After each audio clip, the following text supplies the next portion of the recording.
प्रदेश कांग्रेस अध्यक्ष जीतू पटवारी ने press conference करके विदिशा के भाजपा जिला उपाध्यक्ष योगेंद्र सोलंकी पर निशाना साधते हुए कहा कि उन पर रेप का मामला दर्ज होना चाहिए। उन्होंने कहा कि आज अखबारों की सुर्खियां बना हुआ है कि भाजपा के नेता योगेंद्र सिंह सोलंकी ने बेटी के साथ बलात्कार किया।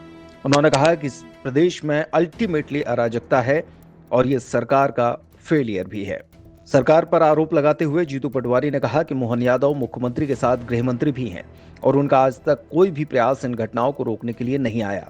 10 दिन पहले एक शिक्षिका के साथ बालाघाट में बीजेपी के नेता ने दुष्कर्म किया।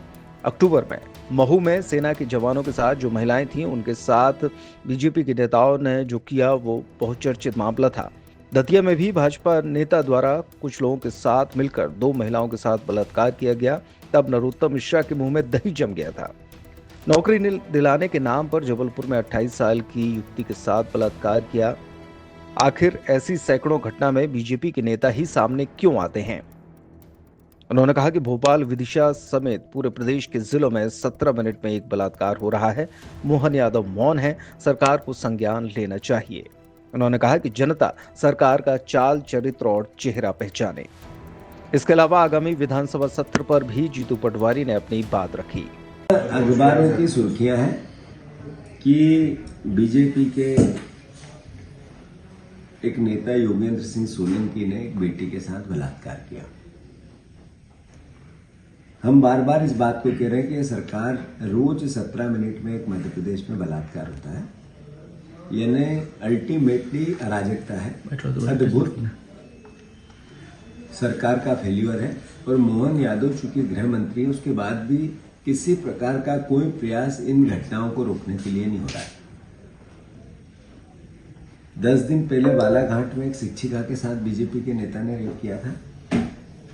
अक्टूबर में महू में सेना के जवानों के साथ 2 महिलाओं का केस बहुत चर्चित हुआ, उसमें बीजेपी के नेताओं के रिश्तेदार सामने आए थे।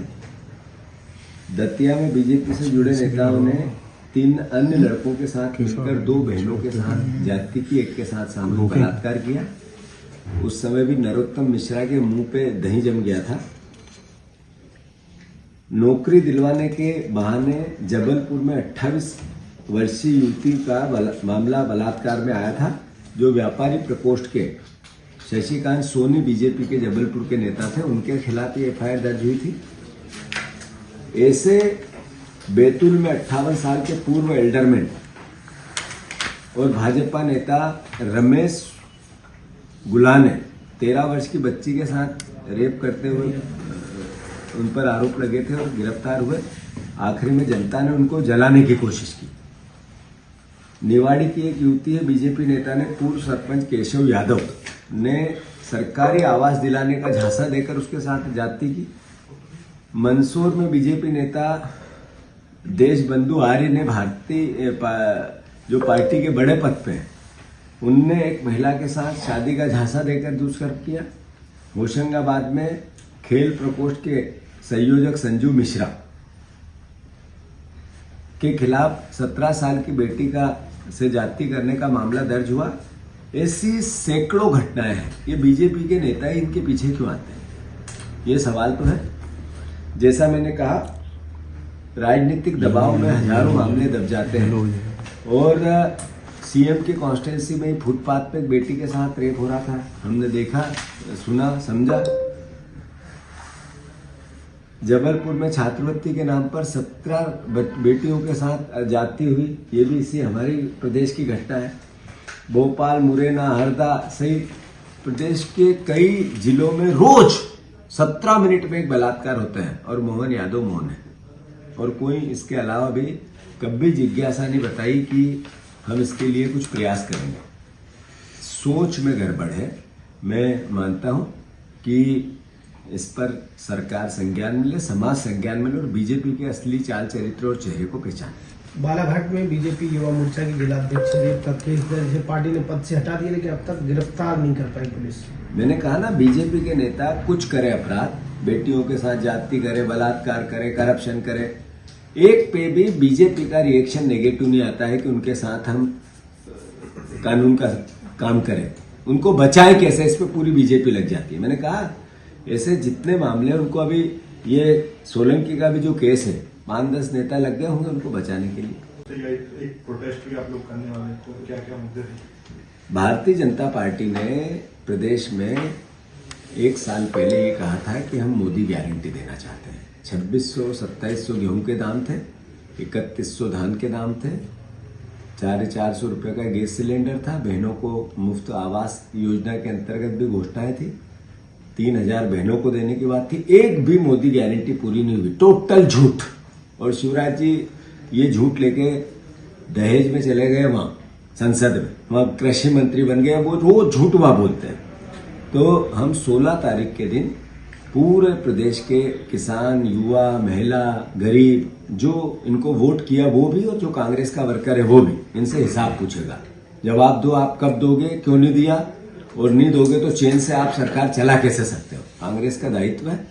साथ ही साथ जातिगत जनगणना इस देश की, इस प्रदेश की नीड है। इस देश के संसाधन पर गरीब का हक है, और गरीब का क्या और अमीर का फासला तभी पता चल सकता है जब जातिगत जनगणना होगी।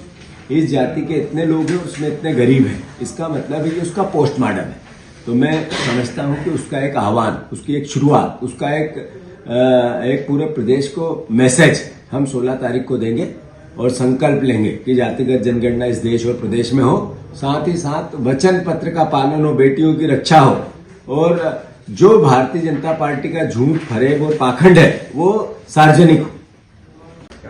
किसी भी प्रयास में कोई भी दोषी हो, अपराध होता है, शासन ने करना चाहिए। ऐसी जो गतिविधि कोई हो जो किसी भी प्रकार का क्राइम करे, कानून को अपना काम करना चाहिए। कल आपने सिंधिया जी को लेकर क्या बोला? बीजेपी ने खंडन किया है कि सिंधिया जी तो जनसंघ के जमाने से उनका परिवार जुड़ा रहा है, उन्होंने पार्टी के साथ पूरी ईमानदारी बरती। नहीं, मैंने कुछ नहीं बोला। एक बुजुर्ग मेरे पास आए 1 साल पहले की चिट्ठी लेके, उन्होंने कहा कि ये सिंधिया जी के पास में पैसे खर्च करके दिल्ली गया, उन्होंने चिट्ठी लिखी पर कलेक्टर ने उनकी भी नहीं सुनी। तो मैंने ये एहसास कराने की कोशिश की कि जिन्होंने ये कहा था कि सम्मान के से बड़ा राजनीति नहीं होती है, और जिन्होंने कहा जिंदा हो तो जिंदा रहना नजर आना चाहिए, तो ये जिंदे तो हैं पर चिट्ठी में 1 साल से अमल नहीं हुआ है ना, जिंदा नजर नहीं आ रहा है। ये विचार था, मैंने वो उसको तरीके से पेश किया। नहीं, बात सही है कि ये सोच, ये 2 नाबालिग बच्चे 3 नाबालिग बच्चों को कह रहे हैं कि आप जय श्री राम बोलो, जबरदस्ती मार के कह रहे हैं वीडियो।